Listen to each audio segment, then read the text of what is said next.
Boss tried to cut my $15,000 salary. He said, "Take it or leave." I unveiled a secret that brought down his career. The year was 2019, and I was working as a senior analyst in a pretty big financial firm in San Francisco. Decent job, decent pay, nothing too fancy but enough to get by and save a bit. I'd been with this company for over 7 years. I'd started at the bottom, right out of college, and worked my way up to where I was managing a small team of analysts. The job was demanding, sure, but I enjoyed it, at least until my boss, let's call him Dave, decided to make it personal. Dave was one of those corporate types who somehow always seemed to slide through without actually doing much work. He talked a big game, sucked up to the higher-ups, and did just enough to stay out of trouble. But let me tell you, he was the worst kind of boss to work for. He didn't care about the team, he only cared about looking good and making himself seem like he was the one holding everything together. He'd take credit for our work, and if something went wrong, you better believe he'd throw someone under the bus faster than you could blink. Despite his nonsense, I managed to stay out of his crosshairs for the most part. I did my job, kept my head down, and avoided getting sucked into his games. But that changed when he decided it was time for budget cuts. Now, mind you, our company was doing great. We'd just landed a few major clients, profits were through the roof, and there was no reason anyone needed to take a pay cut. I knew because my job involved going over our department's budget and financials regularly. I saw the numbers, and I knew we were raking in more than enough to justify raises, not cuts. So, imagine my surprise when Dave calls me into his office one day. I could tell right away that something was up. He had that smarmy, self-satisfied look on his face, the kind he got when he thought he was about to pull a fast one on someone. "Hey, Aaron," he started, all fake sympathy and big sighs. "I hate to be the bearer of bad news, but we're going to have to make some cuts. The higher-ups have decided that everyone needs to pitch in to keep costs down, and unfortunately, that means I need to reduce your salary by $15,000. I stared at him, trying to keep my cool. I wanted to say 100 things, but I knew better than to let him see me sweat. Instead, I asked him why my pay was getting cut when the company was making record profits. He shrugged, barely looking up from his computer screen. "It's the reality of business, Aaron. Everyone has to make sacrifices. You can take it or leave it." Take it or leave it. Those words hit me like a punch to the gut. I'd been here for 7 years, worked my way up, sacrificed my nights and weekends to meet deadlines, and this guy just slashed my pay without a second thought. But more than the pay cut itself, it was the attitude that got to me. He was so smug, so sure of himself, like he'd just done something clever. I kept my cool and told him, "All right, Dave. I'll think it over." I walked out of his office with a calm face, but inside, I was fuming. He thought he could push me around, that I'd just accept this and roll over. But I wasn't about to let that happen.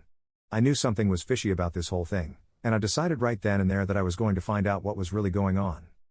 Over the next few days, I started digging into everything I could find on Dave.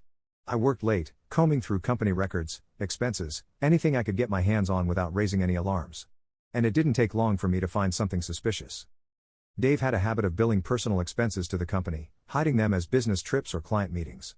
He was using company funds to cover his own lavish lifestyle, but it went deeper than that. He wasn't just booking fancy dinners or nice hotels, he was taking whole vacations on the company's dime. And these weren't solo trips. He was booking for 2. Now, this wasn't my first rodeo.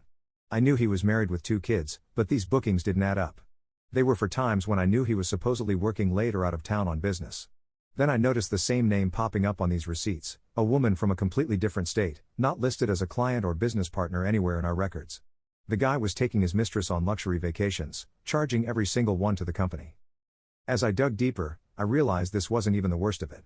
Dave had been doctoring the numbers in our department's reports, making it look like we were barely scraping by. He was manipulating our budget to make it seem like we were underperforming so he could justify these cost-saving measures. And what was worse, he was skimming money off our department's budget, and guess where that money was going? Right into his performance bonus. Dave had been using these fake budget cuts to line his own pockets for years. He'd figured that by showing our department was over budget, he could push for bonus cuts and salary reductions, all while pocketing the savings himself. When I saw the full picture, I was furious. This man had just cut my salary by $15,000 to keep up his affair and pad his bank account. And the worst part was that I knew he'd get away with it if I didn't do something. But I couldn't just march into HR or upper management and spill the beans. Dave had connections everywhere, and I knew if I reported him outright, they'd bury the evidence, and he'd walk away without a scratch. I needed a plan. So, I kept quiet and bided my time. Over the next few weeks, I started gathering every bit of evidence I could. I made copies of expense reports, emails, and financial statements, everything that showed his shady dealings. I made sure to email it all to my personal account, with backups on a USB drive, so that even if he caught wind of what I was doing, I'd have it all safely stored. I didn't just stop at collecting evidence. I started talking to a few of my colleagues, people I trusted who I knew had also been affected by these budget cuts. I hinted that something wasn't right, that there were irregularities with the budget, and asked if they'd noticed anything odd. It didn't take much prodding before a couple of them opened up.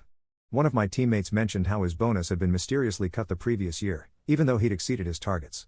Another mentioned that Dave had made similar cuts to their department without any real explanation. It became clear that I wasn't the only one he'd been stealing from. Dave had been systematically screwing over anyone he could to make himself look better. And the more I uncovered, the angrier I got. This wasn't just a case of him misusing funds, he'd been using his position to exploit everyone around him. But I couldn't go public with what I'd found. Not yet. I needed a way to make sure the higher-ups couldn't ignore this, that they couldn't just sweep it under the rug. So I waited, quietly gathering my evidence, waiting for the perfect moment to strike. I knew that if I was going to take down Dave, I'd only get one shot, and it had to be a clean hit. The chance finally came during our quarterly review meeting. Dave was supposed to present on our department's budget issues, and he was planning to spin his usual tale about how we were over budget and how he was heroically managing costs. I knew this was my moment. I printed copies of all the evidence I'd gathered and put them in plain manila folders. I labeled them with the names of some key figures in the company, people in finance, compliance, and, most importantly, the CEO. Before the meeting started, I placed the folders on their desks. I also sent an anonymous email to the company's legal and compliance departments, attaching copies of the most incriminating documents and detailing Dave's entire scam. It was risky, but I knew I had to cover all my bases. If the higher-ups decided to protect Dave, at least the legal team would have everything in writing, and they'd be legally obligated to investigate. The meeting started, and Dave was doing his usual act, talking about how he'd reduced costs and streamlined operations. He was right in the middle of praising himself when the CEO walked in, holding one of the folders in his hand. The CEO walked into the room, his face stone cold as he looked straight at Dave. The entire room went quiet, everyone sensing something serious was about to go down. Dave looked up, confused at first, then a bit nervous as he saw the CEO clutching that folder.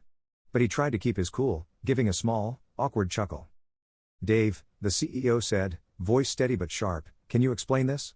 He held up the folder, and from my seat, I could see Dave's eyes widen as he recognized what was in it. I didn't know if he was sweating yet, but his usual smugness vanished instantly. I'm not sure what you mean," Dave stammered, clearly caught off guard. The CEO flipped open the folder, glanced at one of the pages, and then began reading from it. "Here we have an expense report for a business trip to Miami, charged to the company's budget, listed as a client meeting. But according to these records, there was no client meeting scheduled. Can you tell me, Dave, what this trip was for?" Dave stuttered, that must be a mistake. Maybe the scheduling team didn't." But the CEO wasn't buying it. "A mistake? Because I've got a list of similar expenses right here." He started reading out more examples: fancy hotels, first-class flights, lavish dinners, and more. Each one, billed to the company as a business expense, all for meetings that never actually happened. Dave's face turned pale, his confident smirk now completely gone. He was visibly shaking. I can explain," he mumbled, but it was clear he didn't have any explanations that would save him. The CEO didn't let up. "And this isn't even the worst of it, Dave. According to the financial reports from your department, it seems you've been cutting costs by slashing salaries and bonuses across the board. Yet somehow, your own performance bonus has been quite substantial. Care to explain how that works?" Dave's jaw dropped. He looked around the room, maybe hoping someone would step in and defend him. But everyone just stared at him in silence, their expressions a mix of shock and satisfaction. We'd all suffered under him, and now his lies were finally catching up to him. "Sir, I can assure you, I did everything for the good of the company," he said weakly, trying to sound noble. But the CEO wasn't having it. "For the good of the company?" The CEO repeated, his tone icy. "Do you think we're fools, Dave? You used company funds to finance personal trips, hid expenses, and cheated your own team to line your pockets. This is not just misconduct, it's theft." The CEO turned to the head of HR, who was sitting a few seats down, her face a mix of anger and disgust. "I want him escorted out immediately," the CEO said firmly. "And I want a full investigation into every expense and report he's filed in the last 5 years. We're not letting a single thing slide." Dave's face went from pale to downright sickly. He tried to plead, "Please, just let me explain, this is all a misunderstanding." But the CEO cut him off. "Enough. This isn't a discussion, Dave. You're done here." 2 security guards showed up, and Dave tried to resist at first, but they didn't give him a choice. They grabbed him by the arms, and he finally realized there was no talking his way out. He was finished. They walked him out of the meeting room, And I swear, as he passed my seat, he shot me a look. I couldn't tell if he knew I was the one who'd exposed him, but honestly, I didn't care. He had it coming. As soon as he was gone, the CEO addressed the room. I want to apologize to everyone here. It's clear that Dave's actions affected a lot of you, and I want to assure you that we're going to make things right. We'll be reviewing every salary and bonus adjustment he's made, and if anyone here was unfairly affected, we'll make sure you're compensated. There were some nods and murmurs of relief. It felt like a weight had been lifted. The CEO looked directly at me then, giving a slight nod as if he knew I'd been part of this, even if he didn't know all the details. I nodded back, keeping my face neutral, but inside, I felt like I'd just won a personal battle. Over the next few weeks, things changed fast. An audit team went through all of Dave's records, and they found even more than I'd expected. Not only had he misused company funds, but he'd been manipulating performance reviews, inflating his own numbers while downgrading his team's contributions. Everyone he'd shorted got their money back, plus extra. The company even issued a formal apology to us for the unfair treatment we'd endured. Word got around that Dave's wife left him after the news of his affair came to light. He'd lost his job, his reputation, his family, everything he'd tried to protect by screwing over the rest of us. Last I heard, he was struggling to find work, his name now known as a warning in the industry. And as for me? I got a promotion, along with a significant raise, and took over Dave's position. The CEO said he wanted someone trustworthy and ethical running the team, someone who actually cared about the work. I made sure our department was fair, transparent, and supportive. Morale skyrocketed, and the team became closer than ever, grateful to finally be free from Dave's toxic grip. In the end, Dave learned the hard way, you can only push people so far before they push back.